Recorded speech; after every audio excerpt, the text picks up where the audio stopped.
malapit na rin yan. Tsaka, kayang-kaya mo na may pagsabayan sa mga pulis, no? Tingnan mo nga, kaya ka nga nag-trending.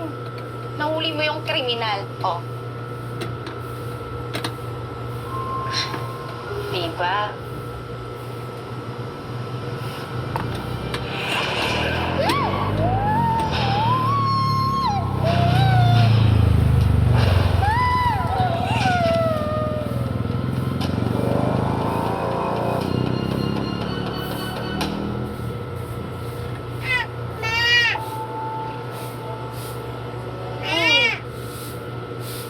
Okay ka lang?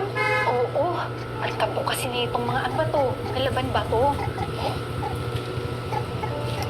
Alam mo, halika na. Kumain na lang tayo. Tara, celebrate natin yung pagiging hero mo. Bayaning Lady Gar, let's go!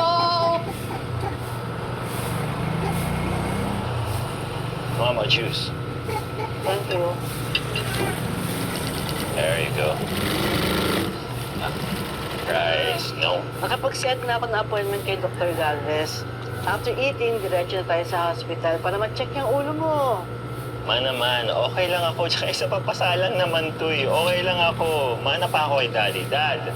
Pag matigas ang ulo, ha? Dad, si Ma, oh. Mana ako dyan kay Daddy. Matigas ang ulo. Di ba saan wala lang to? Oh, bakit nasama na naman ako dyan? Pambihira ka naman, anak ko. Boy na ang daddy mo ngayon. Ano ka ba naman? Di ba? Ever since naman, good boy ka, di ba, Ramon? Kita mo na. Pero alam mo, anak, tama naman ang mami mo eh. Dapat talaga ipacheck natin yan para lang rin makasigurado tayo. Dad, there's really nothing to worry about. I'm fine.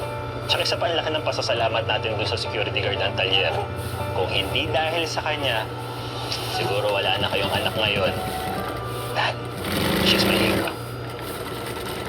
So, she's your hero. Anak, mukhang may nakikita akong kakaibang admiration dyan sa mga tingin mo, dyan sa mga mata mo. Patingin nga niya security guard na yan. How dare you, Ramon?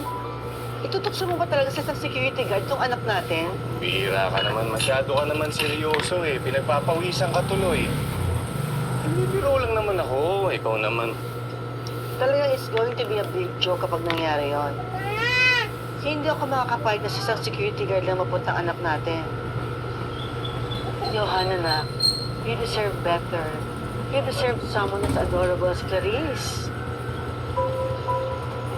Clarice? Yes, Clarice. She's the only daughter of Mr. and Mrs. Lascano of RBL Bank. At gusto ka ng mga Lascano, anak. At kapag nagkakilala na kayong dalawa ni Clarice, I'm sure magkakagustuhan kayo. Akala ko naman po nung nag-aaral na ako sa France, hahayaan niyo na akong magdesisyon mag-isa sa sarili ko. Eh, parang ito lang yung dati. Pinakilala niyo ako sa isang business partner niyo kasi meron kayong billion-peso deal. Precisely. Baka sasabihin mo, iba si Clarice. Pare-pareho lang yung mga babae. Di ba kahit anong pangalan lang nagkakaiba-iba dyan. Ang importante, nasa hustong gulang na yung anak natin, pabayaan mo na siya mag-decide. Oh. Oh.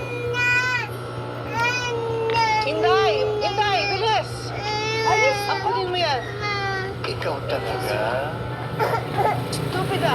Bomba!